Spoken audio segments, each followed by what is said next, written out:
দাদা তো ঠিক কথাই বলেছে। তুমি কি জানো বোন, তোমার দাদা একদিন আমাকে গুন্ডাদের হাত থেকে বাঁচিয়েছিল। তাই বুঝি? তার মানে তোমাদের হাতের থেকে আলাপ আছে? বেশ বেশ, খুব ভালো। তো তোমরা জমি আলাপ করো, আমি পুজোটা দিয়ে নিই। তবে শুধু রাস্তা আলাপ নয়, কিন্তু কোয়ার্টার আসতে হবে। আমি তো আনন্দ পাবো, দাদাও খুব খুশি হবে, তাই না দাদা? ওকে কিছু বলবেন না, ভারী মিষ্টি মেয়ে। আপনাকে অনেক ধন্যবাদ। এমন কথা বলবেন না। অনেক কথাই বলতে ইচ্ছে করে কিন্তু সুযোগ পাই না। বলুন, কি বলবেন? সেদিন প্রথম আপনার সঙ্গে দেখা হওয়ার পরে বারবার আপনার মুখটা আমার চোখের সামনে ভেসে ওঠে। তাছাড়া সেদিন আপনার হাতে হাত রেখে শপথ করেছিলাম আপনার পাশে থাকবো। সেই শপথের মূল্য দিতে চাই আমি আপনাকে। আমাকে কি বলুন?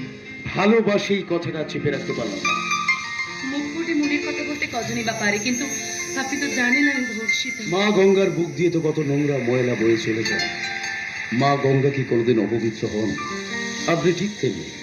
আপনি আমাকে এতটা সম্মান দিলেন? আপনি সম্মান পাওয়ার যোগ্য, তাই আমি আপনাকে যোগ্য সম্মান দিয়ে আমার জীবনের আপন মানুষ করতে চাই। বিয়ে করবেন আমাকে?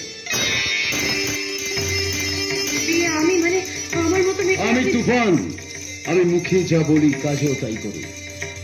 শুধুমাত্র আপনার মতামতের অপেক্ষায় আমি আমার ভালোবাসার হাত বাড়িয়ে দিলাম। ধরেন হাত। এ তো আমার সৌভাগ্য। চোখে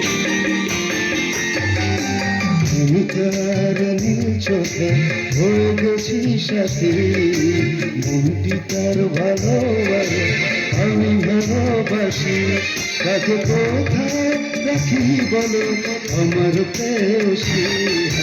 আমি তার চোখে হয়ে গেছি সাথী, মনটি তার ভালোবাসে, আমি ভালোবাসি।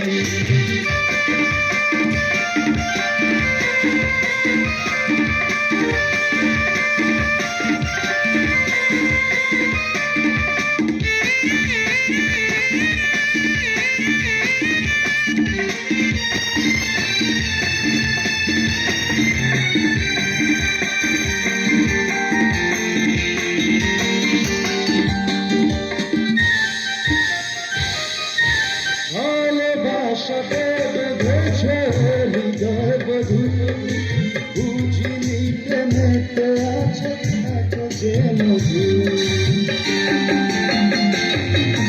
ভালোবাসাতে বেঁধেছে হৃদয় বধূ, বুঝিনি প্রেমেতে আছে এত যে মধু।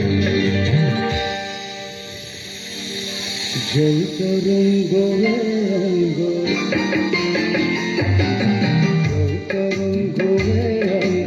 অপূর্ব হাসি, তাকে কোথায় রাখি বলো আমার প্রেয়সী? আমি তার চোখে হয়ে গেছি সাথী, মনটি তার ভালোবাসে।